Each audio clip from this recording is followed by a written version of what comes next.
మీ పిల్లలు కేక్ అంటే చాలా ఇష్టపడతారా? కానీ బయట బేకరీ కేక్ ఇవ్వడానికి సందేహంగా ఉంటుందా? అయితే ఈరోజు నేను చూపించే ఈ డేట్స్ కేక్ మీకోసమే. మైదా లేదు, పంచదార లేదు. ఖర్జూరాలు, గోధుమ పిండి, బెల్లంతో చాలా హెల్తీగా, చాలా సాఫ్ట్‌గా చేసే కేక్ ఇది. ఇది అంత టేస్టీగా ఉంటుంది కాబట్టి పిల్లలు ఎంతో ఇష్టంగా తింటారు. ఈవినింగ్ టైంకి పర్ఫెక్ట్ స్నాక్ అన్నమాట. ఈ కేక్ తిన్నాక ఇది నిజంగా ఇంట్లో చేసిన కేకేనా అని అందరూ అడుగుతారు. అతిథులకు సర్వ్ చేయడానికి కూడా ఇది అద్భుతంగా ఉంటుంది. అయితే ఆలస్యం ఎందుకు? ఈ సూపర్ టేస్టీ డేట్స్ కేక్ని ఎలా తయారు చేశానో చూద్దాం. ఒక బౌల్లో గింజలు తీసేసిన డేట్స్ని ఒక 12 వరకు వేసుకోండి. అందులోనే అరకప్పు వరకు పాలను వేసి పాలని బాగా బాయిల్ చేయండి. ఇది మెత్తగా స్మాష్ అవ్వాలండి, అంతవరకు బాయిల్ చేసుకోండి. మంటని మీడియం ఫ్లేమ్లో పెట్టి బాయిల్ చేయండి. ఈ విధంగా బాగా మెత్తగా అయిన తర్వాత ఒకసారి గరిటెతోటి స్మాష్ చేసుకుని స్టవ్ ఆఫ్ చేసుకోండి.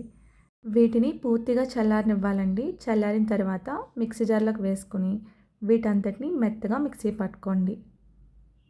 నేను ఇక్కడ ఎగ్స్ యూస్ చేస్తున్నానండి. ఎగ్స్ వల్ల ప్రోటీన్ కూడా వెళ్తుంది పిల్లలకి. ముందుగా ఒక మిక్సింగ్ బౌల్ తీసుకొని అందులో 2 గుడ్లను వేసుకోండి.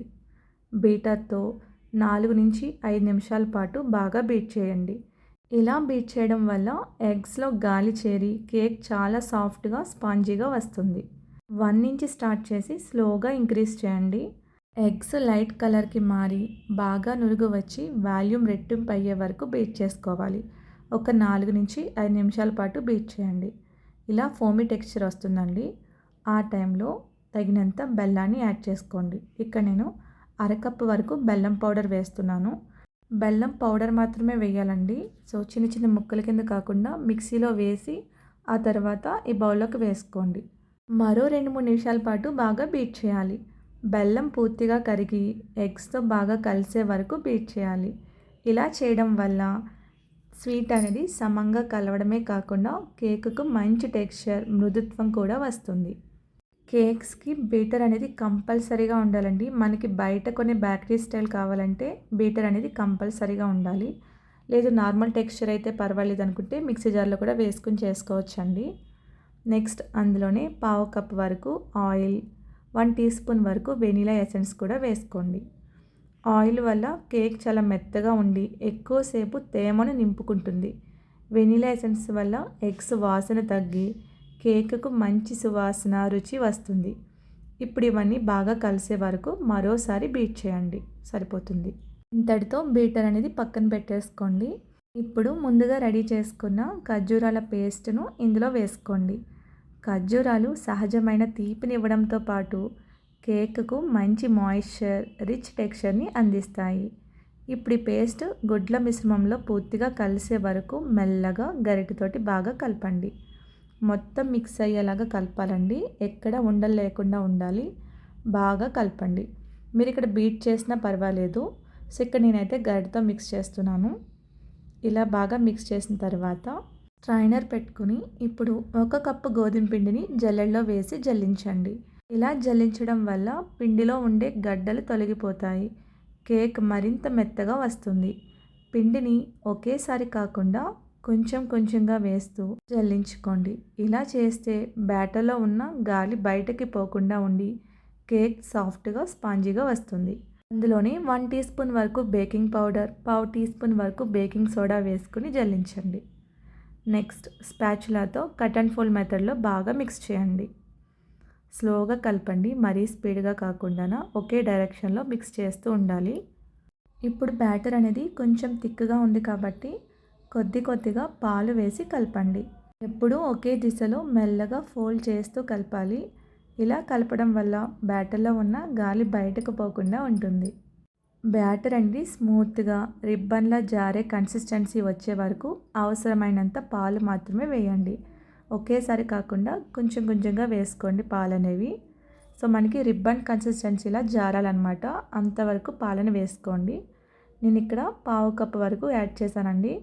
సో ఆల్రెడీ మనం 2 ఎగ్స్ వేసాం కదా, పాలనేవి చూసి వేసుకోండి, ఒకేసారి కాకుండా. సో ఈ విధంగా రిబ్బన్ కన్సిస్టెన్సీ వచ్చే వరకు వేసుకోండి.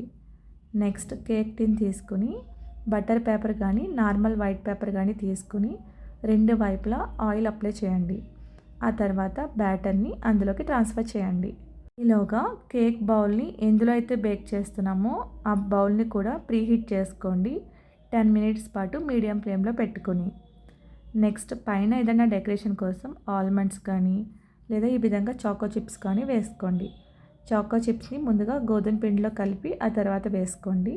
2-3 సార్లు ట్యాప్ చేసి ముందుగానే ప్రీహీట్ చేసినటువంటి బౌల్లో పెట్టుకుని మూత పెట్టి మీడియం ఫ్లేమ్లో 5 మినిట్స్, లో ఫ్లేమ్లో 10 మినిట్స్ పాటు బేక్ చేసుకోండి.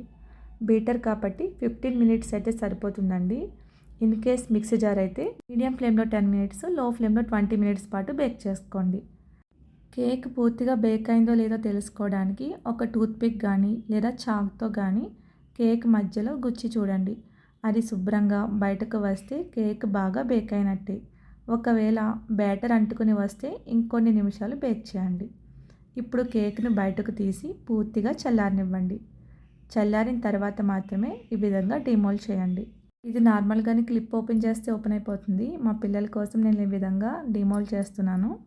చాలా ఎగ్జైటింగ్గా ఉన్నారండి ఎప్పుడెప్పుడు పెడతానా అని.